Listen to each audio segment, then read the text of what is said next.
সকাল সকাল এরকম আকাশ দেখতে কার কার ভালো লাগে আমাকে অবশ্যই জানিও। আমার তো বেশ ভালো লাগে, তাই তোমাদের সঙ্গে একটু শেয়ার করে নিলাম। আর তারপরে শেয়ার করছি আমার ছাদের এই ছোট্ট ছাদ বাগানটা। একটু দূর থেকেই করলাম কারণ আজকে রোদের তেজ প্রচণ্ড, কাছে যাওয়া যাচ্ছে না। তো গুড মর্নিং বন্ধুরা, কেমন আছো তোমরা? আশা করছি ভালো আছো, সুস্থ আছো। আর আমি আমার পরিবারের সকলে কিন্তু বেশ ভালো আছি। আমি রিঙ্কু, নতুন আরও একটা ব্লগে তোমাদের সকলকে স্বাগত জানাই। তো ঘুম থেকে উঠে সবার প্রথমেই আমি আগে চা করে নিলাম। আর আজকের এই ভিডিওটা হলো আমার বৃহস্পতিবারের, কারণ আজ গত দুদিন ধরে আমি ভিডিও দিতে পারছি না, কারণ কাজের এতটাই চাপ। তোমাদের আর কি বলবো, দুটো ছেলে মেয়ের কলেজ শুরু হয়ে গেছে, তো ওরা এখন রেগুলার কলেজে যাচ্ছে। তো এই কারণেই আমার একটু কাজের চাপটা বেড়ে গেছে। সকালে উঠে ওদের টিফিন করতে হয়, ওদের খাবার করতে হয়, ওদের রেডি করে দিতে হয় সমস্ত কিছু। ওই কারণে আমি ভিডিও করতে পারছি না। আর এটা করেছিলাম, কিন্তু এটা আমি এডিটিং করতে পারছিলাম না, ভয়েস দিতে পারছিলাম না, অনেকটাই আর কি চাপের মধ্যে দিয়ে যাচ্ছে আমার। এই কারণে আমি ভিডিও দিতে পারছি না বন্ধুরা। তাই বলে তোমরা আমাকে কেউ ভুলে যেও না।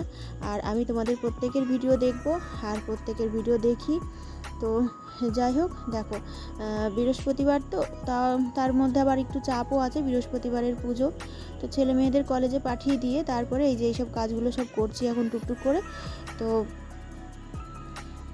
আজকে মেয়েও কলেজে গেছে, আর মেয়ে কলেজে গেলে জানো তো আমাকে টিফিন করতে হয়, আর ছেলের টিফিনটা করতে হয় না।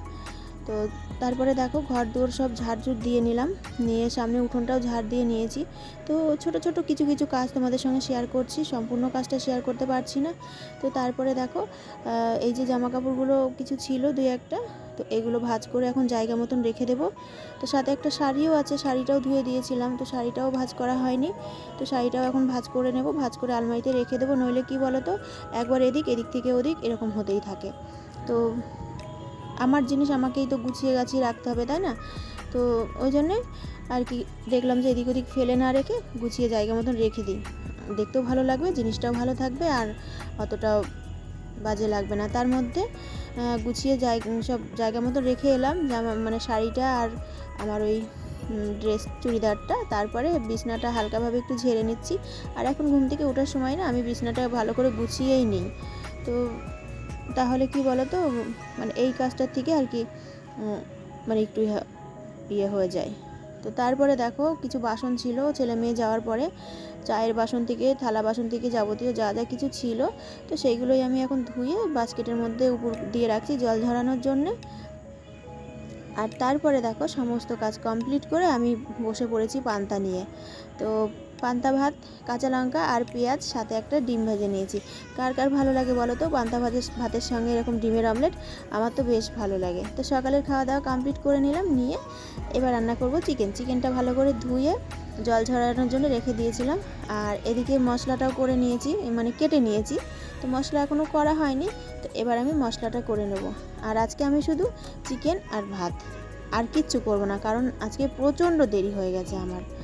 তো ওদিকে মশলা করে জানো তো কিছুক্ষণ আমি ম্যারিনেট করে রেখেও দিয়েছিলাম মাংসটা। তো তারপরে এদিকে চলে এলাম, আলু ভাজাও হয়ে গেছে। তো এবার মাংসটা রান্না করব। তো মাংস রান্না করার সময় না আমি এই তেলের মধ্যে না কয়েকটা চিনির দানা দিয়ে দিই, তাহলে একটা ফ্লেভারটাও সুন্দর আসে একটা দেখবে, আর কালারটাও খুব সুন্দর হয় কিন্তু। তো যতই আমরা কাঁচা লঙ্কা দিয়ে রান্না করি না কারণ, আর আমি যখনই মাংস রান্না করি কাঁচা লঙ্কা আর শুকনো লঙ্কা মিক্স করে আর কি করি।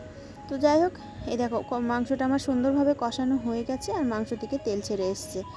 আর মাংস, যে কোনো মাংসই বলো না কেন, একটু যদি সুন্দরভাবে কষানো যায় না, মাংস কিন্তু টেস্ট আসে কষানোর উপরেই। যত সুন্দরভাবে কষানো যাবে মাংসর টেস্ট ততটা বেশি ভালো হবে। তো আমার এদিকে মাংসটা বেশ মোটামুটি কষানো হয়ে গেছে, আর আমি পাশে কিন্তু গরম জলও বসিয়ে দিয়েছিলাম। তো গরম জল দিয়েই আমি মাংসটা রান্না করি। তো চলো, মাংস রান্না আমার কমপ্লিট। তো মাংসটা এবার ঢেলে নিই।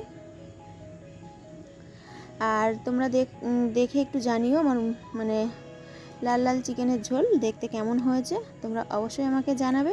তো চলো তোমাদের একবার দেখিয়ে দিই কেমন মানে কালারটা কেমন হয়েছে। তো দেখো তোমরা বলো কেমন হয়েছে চিকেনের ঝোলটা। তো শুধু আজকে আমার এই রান্না বান্না। তারপরে দুপুরে খাওয়া দাওয়া পুজো সব কমপ্লিট করে একটু বিকেলবেলা বেরিয়েছিলাম।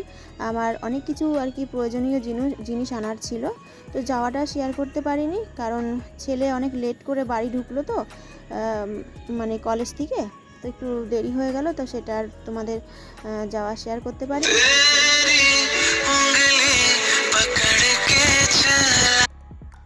তো দেখো ওদিকে এইসব জিনিস কিনতে গিয়ে না এক বয়স্ক মানুষ এই মোচা, তারপরে ঘ্যাটকুল পাতা, তারপর থোর বিক্রি করছিল।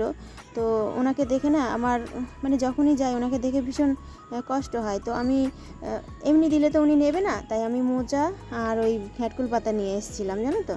তো যাই হোক, তারপরে এই যে ছেলে মেয়ের জন্য নিয়ে এসেছিলাম চিকেন চাউমিন। তো চিকেন চাউমিনটা রেডি করে নিচ্ছি, ওদেরকে খেতে দিয়ে দেবো। তো আজকের মতন ভিডিওটা আমি এখানেই শেষ করছি বন্ধুরা। তোমাদের যদি আমার ভিডিওটা কোথাও কোনো অংশ একটু ভালো লেগে থাকে তাহলে একটা লাইক করে দিও আর কমেন্ট করে জানিও আজকের ভিডিওটা তোমাদের কেমন লেগেছে। আর আমি ভিডিও দিতে পারছি না বলে আমাকে কিন্তু কেউ প্লিজ ভুলে যেও না, আমার পাশে থেকো, আমাকে এইভাবে সাপোর্ট করে যেও। আমিও তোমাদের পাশে থাকবো আর তোমাদের সব সময়ের জন্য আমি সাপোর্ট করব। তো চলো, ততক্ষণে তোমরা সবাই ভালো থেকো, সুস্থ থেকো, টাটা।